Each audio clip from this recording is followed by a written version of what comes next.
사도 바울은 새 사람을 입은 새로운 피조물이 된 성도들인 우리들을 향해서 네 가지 버려야 할 사항들을 강조합니다.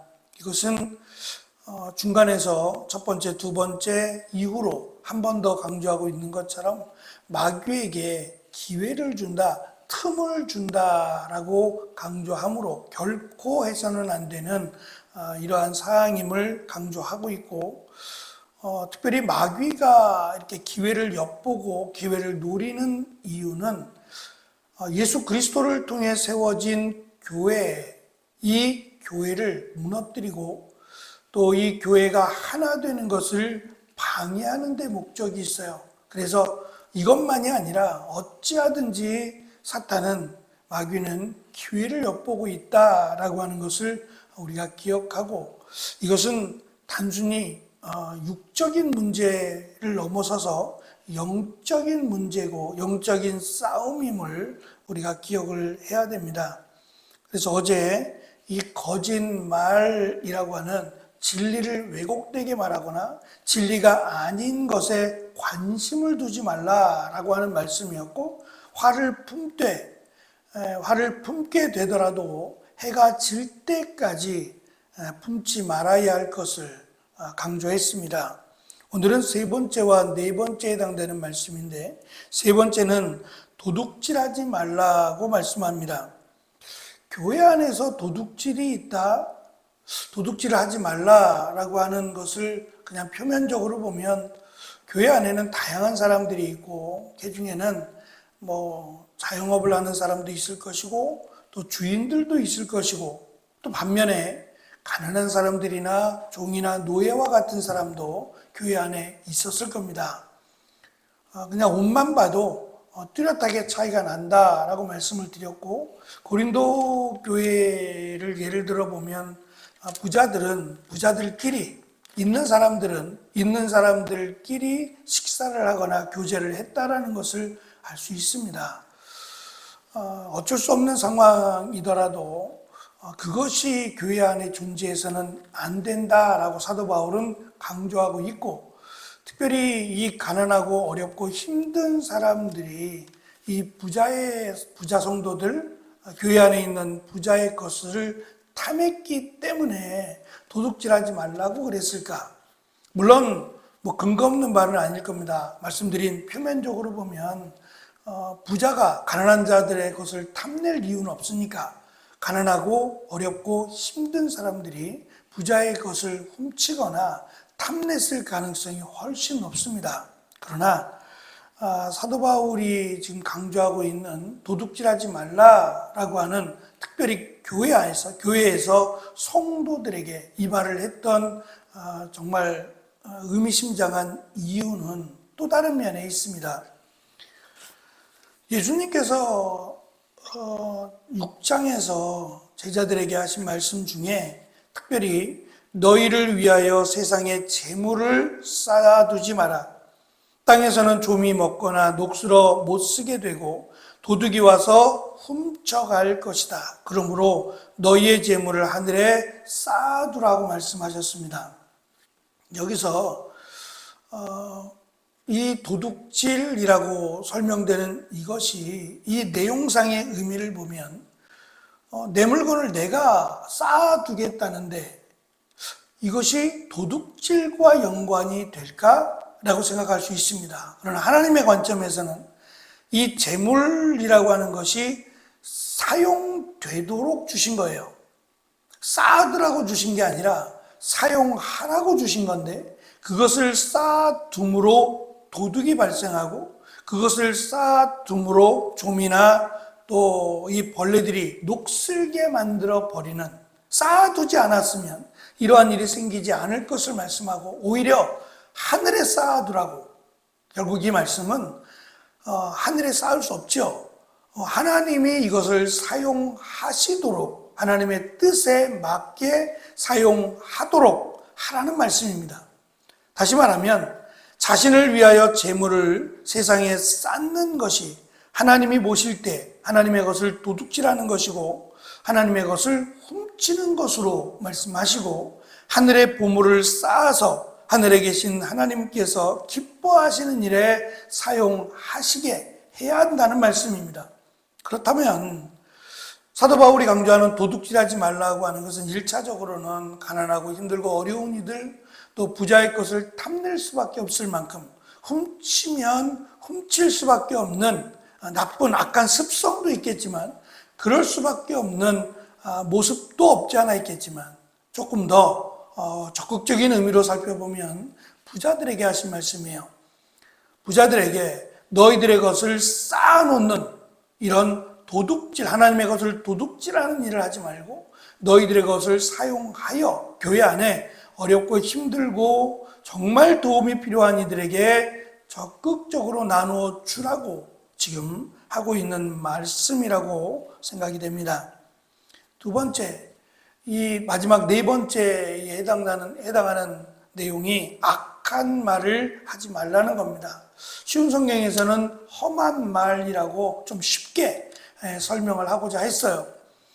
근데 이 단어가 원래 의미가 나쁘다 또는 합당하지 않다라고 하는 의미입니다. 역시 마태복음 7장에서 예수님은 이렇게 말씀하십니다. 좋은 나무는 모두 좋은 열매를 맺고 나쁜 나무는 나쁜 열매를 맺는다라고 말씀하시고 13장에 가면 7가지의 비유가 나오는데 그 비유 가운데 그물의 비유가 있습니다. 심판의 비유인데 이 심판의 비유에서 예수님이 그물을 던지는 자가 그물을 던져서 물고기를 거두게 될 때 그 그물 안에는 다양한 물고기들이 잡힐 텐데 약 24가지가 들어있으니까 24가지가 서식하니까 다양한 물고기가 그물에 잡힐 텐데 그 그물을 거두어서 이 물고기를 추릴 때에 유대인들의 입장에서는 정결한 물고기, 부정한 물고기로 구별해서 물고기를 취합니다. 근데 이건 심판의 비유라서 따로 거두게 될 것과 다시 거두지 말아야 될 것들은 불에 태워 던진다 그랬어요. 물속에 다시 넣는 게 아니라 그것을 태운다라고 말씀하시므로 분명한 심판의 비유인데 여기서 구별하는 방법을 예수님은 좋은 물고기는 따로 거두어서 취하게 하게 하시고 반대로 불에 던져질 물고기를 말씀하실 때에 부정한 물고기라고 말씀하지 않고 상한 물고기라고 말씀하지 않습니다. 못된 물고기라고 말씀하세요. 이 단어가 똑같은 단어입니다. 이 못되다라고 번역된, 너무 멋지게 번역을 했는데 이 못되다라고 번역된 이 말의 의미가 합당하지 않다예요. 하나님이 사용하기에 합당하지 않다라는 의미입니다. 뭐가 합당하지 않을까? 이 말과 관련된 건데 사람을 살리고 사람을 세우는 또는 진리를 전해야 되는 거룩한 입술이 사람을 해하고 공격하고 아프게 하는 말을 하는 경우를 말합니다.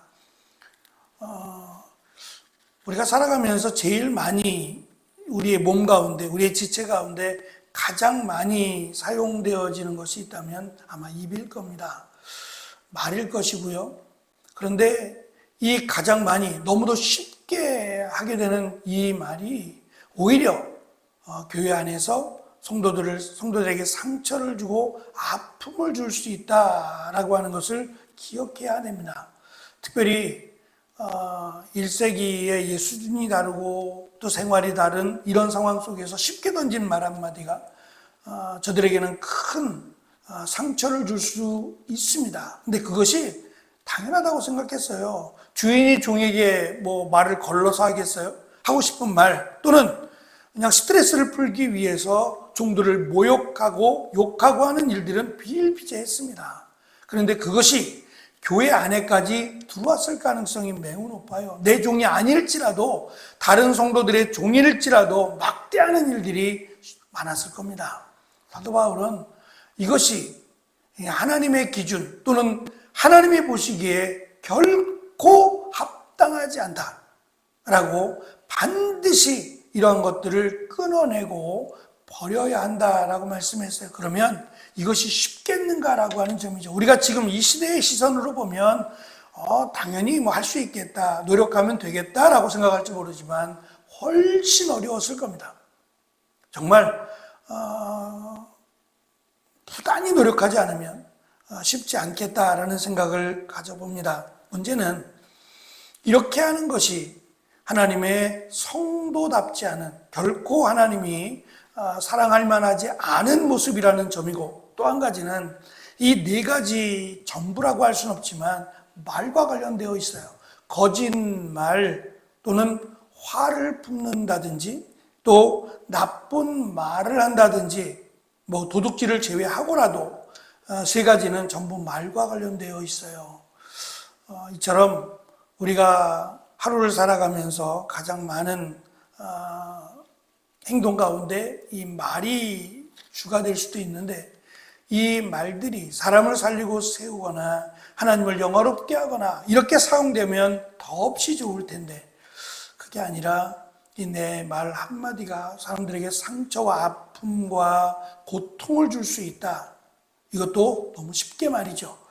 그래서 입에다가 파수꾼을 세우는 것이 지혜다라고 말할 정도로 시편에서 강조하는 것처럼 우리가 하는 말들, 이 말을 통해서 사탄은 교회를 어지럽게 만들고 또 성도들에게 상처를 줌으로 하나님으로부터 떠나가게 만드는, 어찌 보면 뭐 대단한 일을 해서 상처를 주는 게 아니라 그냥 툭 던진 말 한마디가 성도들에게 아픔을 주고 교회를 떠나가게 만드는 일도 1세기에도 있었다는 거죠. 더 많았을 겁니다, 지금보다. 그것이 뭐 당연하게 여겼을 것이기 때문이기도 하고요. 문제는 이것이 사탄이 사용하는 아주 교묘한 교회를 무너뜨리기 위한 방법이다라고 하는 점을 우리는 기억해야 됩니다. 그래서 우리가 특별히 기도할 때에 우리의 말 한마디가, 또 우리의 행동, 작은 행동 하나가 하나님의 영광을 가리울 수 있다라고 하는 이 사실을 기억하고, 우리가 늘 뭐 조심하지만 쉽지 않잖아요. 그래서 이런 부분을 놓고 우리가 기도하고, 특별히 이 네 가지를 끊어내는 것뿐만 아니라 반드시 취해야 될, 반대로 반드시 우리가 갖추고 또 준비해야 될 네 가지가 또 있습니다. 이 네 가지에 더 힘써서 교회를 정말 하나님이 원하시는 교회답게 잘 세워갈 수 있는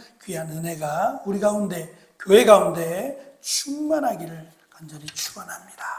기도하겠습니다.